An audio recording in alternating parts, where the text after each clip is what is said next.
Bonjour à tous et bienvenue dans cette première vidéo de ma nouvelle série Développement Laravel. Donc dans cette série, on va développer une application avec le framework Laravel, bien sûr, depuis zéro. Et on va commencer par un site, le site formation-laravel.fr. Alors d'abord, dans cette première vidéo de présentation, je voudrais montrer à quoi ça ressemble formation-laravel.fr. Donc pour ceux qui ne connaissent pas, c'est mon site de mes vidéos. Donc j'ai une page d'accueil où je vends des formations sur Laravel et j'ai un onglet Lara Guide sur lequel on peut voir toutes les vidéos que j'ai déjà publiées sur YouTube. Si je clique sur une vidéo, j'obtiens un article qui reprend de façon textuelle le contenu de la vidéo. Donc voilà pour la partie visible, c'est assez simple.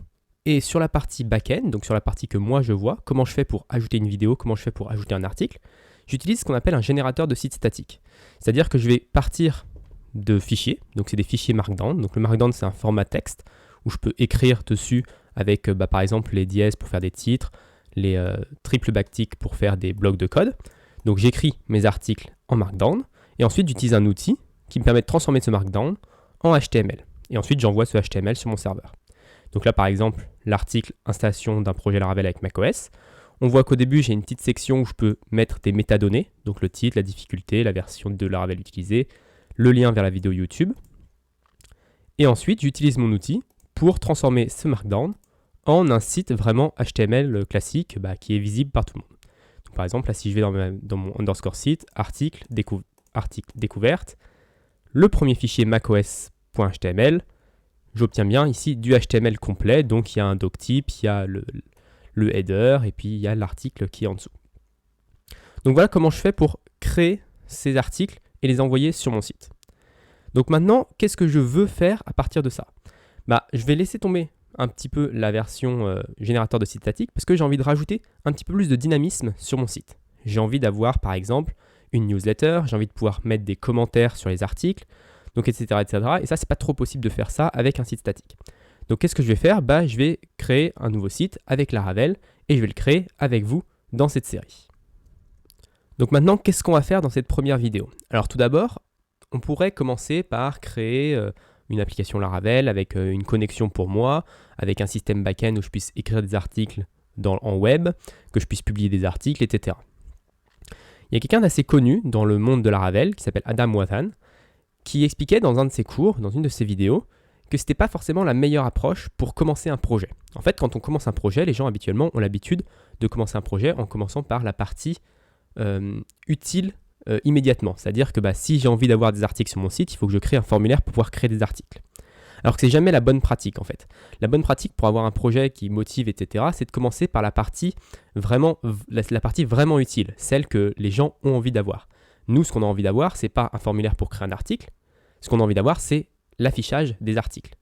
Et créer des articles, on peut toujours les insérer à la main en base de données ou se débrouiller autrement, etc.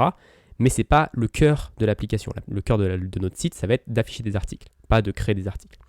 Donc dans cette vidéo, on va essayer de commencer par le cœur de l'application. Alors on ne va pas commencer tout de suite par afficher des articles, parce que c'est peut-être un peu compliqué, mais dans cette vidéo, je voudrais juste créer l'application Laravel, et puis peut-être vous montrer 2-3 trucs sur les tests. Parce qu'effectivement, dans cette série, j'ai pour objectif de vous montrer plus les fonctionnalités de test de Laravel, qui sont assez intéressantes et qui sont très pratiques pour coder une application. Donc je vais tout d'abord créer mon projet, donc on peut utiliser Composer Create Project si vous le voulez. Moi j'ai l'application Laravel Installer installée sur ma machine, donc je peux faire Laravel New pour créer un nouveau projet Laravel. Donc je peux faire Laravel New formation-Laravel, ça va me créer l'application. Maintenant que l'application est créée, je peux aller dans formation-Laravel comme ça, et je vais l'ouvrir avec Sublime Text. Alors je vais utiliser Sublime Text pour cette série. Hop. Voilà. Donc là, j'ai mon application Laravel ouverte dans Sublime Text. On voit, c'est classique, c'est le début de l'application. Et moi, ce que je voudrais vous montrer dans cette première vidéo, c'est comment on utilise des tests pour commencer une application. Alors par défaut, Laravel met les tests dans Test. Alors qu'est-ce que c'est qu'un test ? Un test, c'est un bout de code qui va exécuter des choses sur votre site. Donc par exemple, visiter une page, créer un article, remplir un formulaire, envoyer des données, etc. De manière automatique. On en lance avec juste une seule commande, on lance les tests. Et il va exécuter très rapidement, beaucoup plus vite que vous sur votre navigateur à essayer de remplir un formulaire, etc. Lui, ça va être instantané. Et ces tests-là vont vous permettre de vérifier certaines choses. Est-ce que l'article a bien été ajouté en base de données ? Est-ce que je vois bien ce que je voudrais voir à ce niveau-là. Donc ça, c'est très intéressant. Donc par défaut, Laravel vient avec deux types de tests, les tests unitaires, qui utilisent PHP Unit. Alors on ne le voit pas ici, mais ça utilise PHP Unit derrière. Et là, par exemple, on a une fonction test basic test qui vérifie que vrai est vrai. Donc ça, rien de plus simple, c'est toujours vrai. Et puis on a des tests fonctionnels où on va récupérer, faire une requête get sur la page d'accueil et on va vérifier que la page d'accueil nous renvoie bien un status code, donc un status HTTP de 200. Donc là, c'est deux tests que nous fournit Laravel par défaut et on peut les exécuter en exécutant vendor/bin/phpunit. En fait, dans le dossier vendor, il y a un dossier bin et dans ce dossier bin, on a quelques petites lignes de commande, outils de ligne de commande qui sont fournis avec Composer. Enfin, qui sont téléchargés par Composer plus précisément. Donc on peut exécuter nos tests avec vendor bin phpunit. Donc moi, je vais l'installer sur ma machine, donc je peux aussi lancer directement phpunit. Et on voit qu'il y a les deux tests qu'on vient de voir qui ont été exécutés et qui sont verts. Donc tout est bon à ce niveau-là. Donc maintenant, je ne vais pas garder les deux premiers tests de Laravel parce que c'est des tests assez simples, mais je vais les recoder. Ils vont être sensiblement équivalents, mais je vais essayer de les recoder pour vous montrer un petit peu le processus. Et on va commencer avec un test simple, hein. On ne va pas commencer directement avec un test, voir un article ou insérer un article, etc. Ça va être un peu trop complexe pour la première vidéo. Mais on va commencer avec un test, afficher la page d'accueil. Alors si on regarde Sublime Text, ce test-là, example test, c'est exactement ce qu'il fait en fait. Il affiche la page d'accueil et vérifie que tout s'est bien passé. Donc nous, on va essayer de le recoder pour voir un petit peu le processus.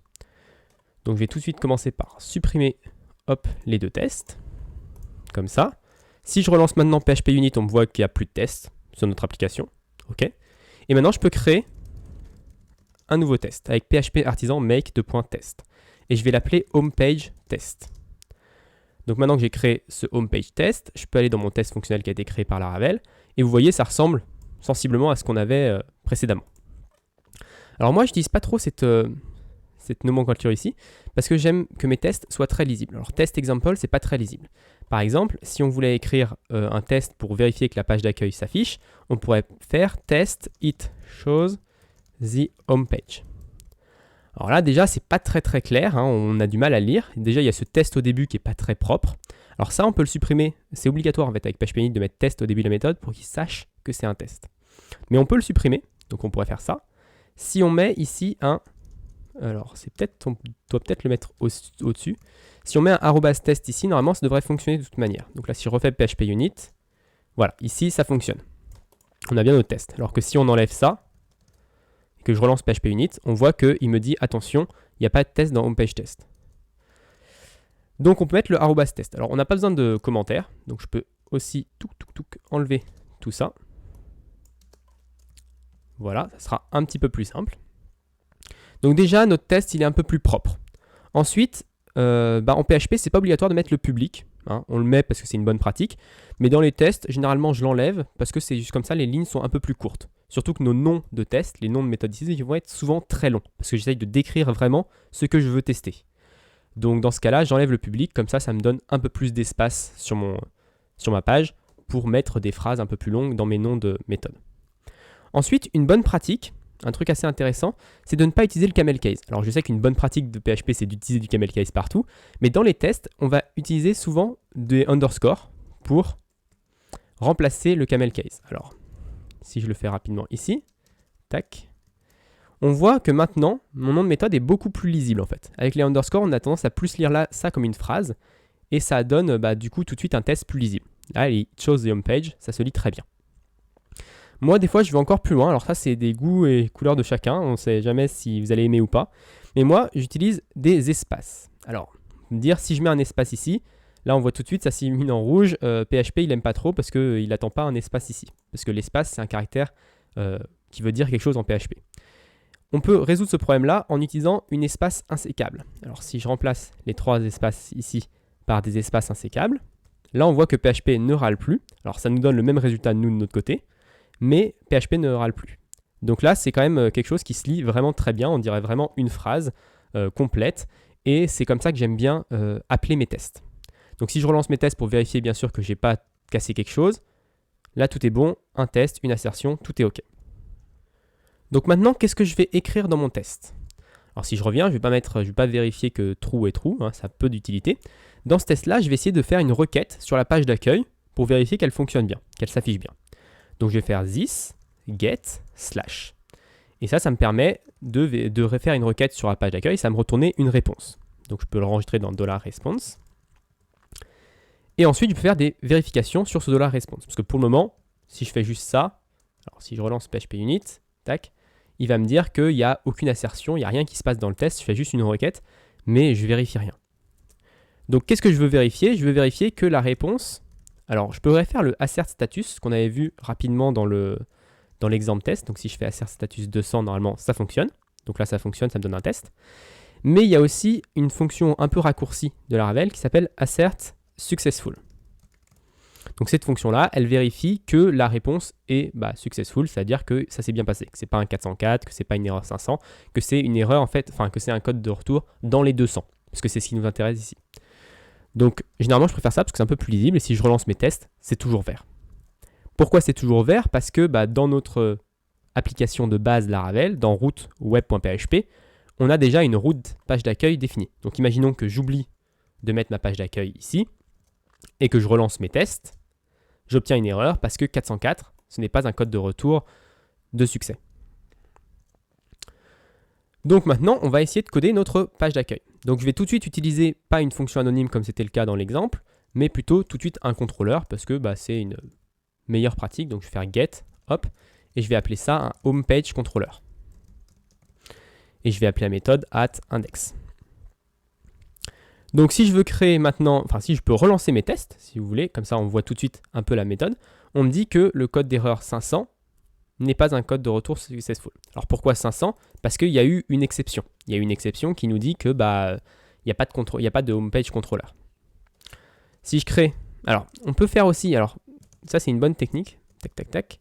Si je lance PHP Unit, on voit une erreur 500, mais on voit pas vraiment pourquoi il y a une erreur 500.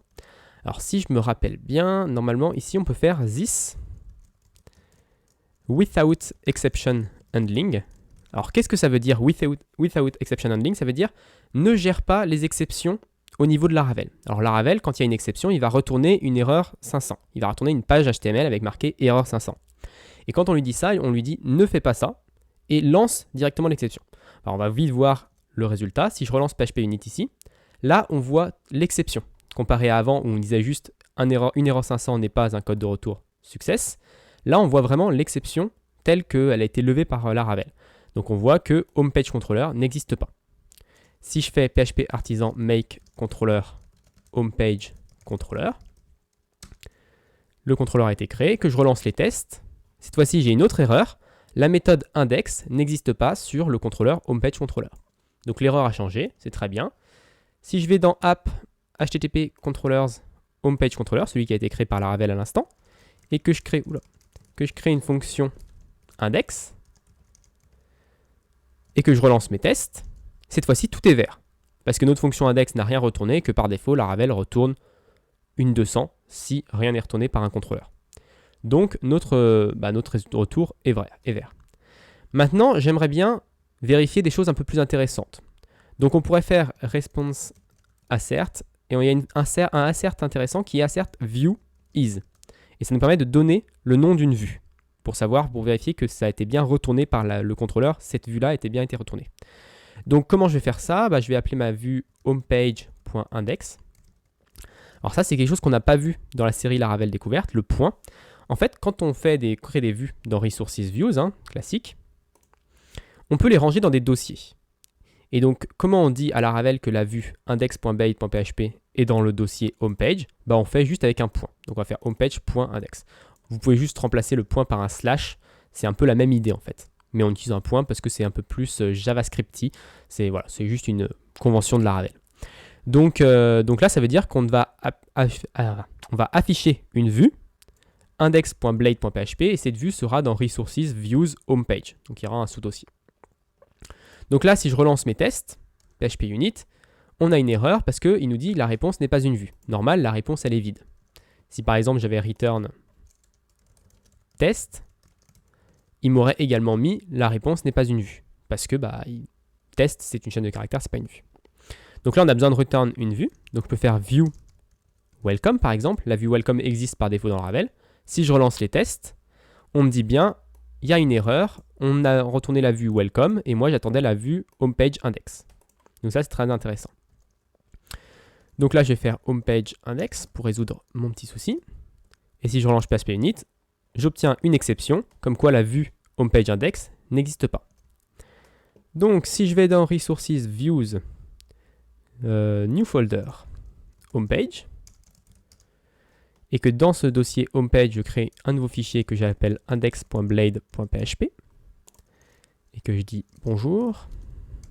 Voilà, comme ça je mets un petit contenu et que je relance mes tests. Cette fois-ci, tout est vert. Donc je relance, tout est vert, parfait. Maintenant, on a moyen de simplifier un peu nos tests. Alors tout d'abord, quand on fait response assert successful, cette fonction-là, elle return le $response. Donc ça veut dire qu'on peut continuer à chainer les appels comme ça en fait. On peut directement faire, alors vous les indentez comme vous voulez, hein, il y a des gens qui préfèrent autrement. Donc là voilà, on peut directement mettre nos assertions les unes à la suite des autres sans avoir à répéter le $response à chaque fois. Donc il faut juste enlever le point virgule ici et le mettre que à la fin. Et ça fait une chaîne de méthodes. On peut également chaîner du coup à la suite de thisGet. Donc je pourrais, hop, c'est ce que je fais souvent d'ailleurs. Comme ça, on supprime la variable réponse totalement et j'obtiens mes assertions. Donc si je renvoie ici PHP Unit, tout est bon. Vous pouvez aussi enlever le without exception handling parce que maintenant qu'il n'y a plus d'erreur, c'est pas nécessaire de garder le without exception handling, c'est plus pour le debug en fait cet appel-là. C'est juste pour voir l'exception totalement, mais c'est intéressant aussi d'avoir, c'est pas nécessaire pour que le test échoue ou pas. Le test va échouer de toute manière, même si on enlève cette ligne-là. S'il y a un problème, hein, je veux dire, le test échoue seulement s'il y a un problème. Donc voilà pour notre test, donc qui est très simple, hein. Je récupère la page d'accueil, je vérifie que ça a été bien un succès, et je vérifie également que la vue qui a été retournée est bien cette vue-là. Et ensuite, ça sera à moi de vérifier, on va dire manuellement, que ma vue ressemble bien à quelque chose, parce que là pour le moment, c'est pas la vue que je veux mettre bien sûr sur ma page d'accueil, mais ça sera à moi de vérifier, on va dire, via Firefox, comment je veux mettre mes choses sur ma vue pour que ça rentre bien. Mais c'est pas quelque chose que je vais pouvoir tester dans les tests parce que c'est quelque chose qui est subjectif, quoi. Que le bouton soit de telle couleur, etc. C'est pas quelque chose qu'on teste dans les tests. On va juste tester que la page d'accueil s'affiche, qu'il n'y a pas d'erreur, et c'est déjà un bon point. Donc voilà pour cette première vidéo de développement Laravel. J'espère qu'elle vous aura plu. Je vous donne rendez-vous très rapidement, dès la semaine prochaine, pour la suite du développement de ce site formation-laravel.fr.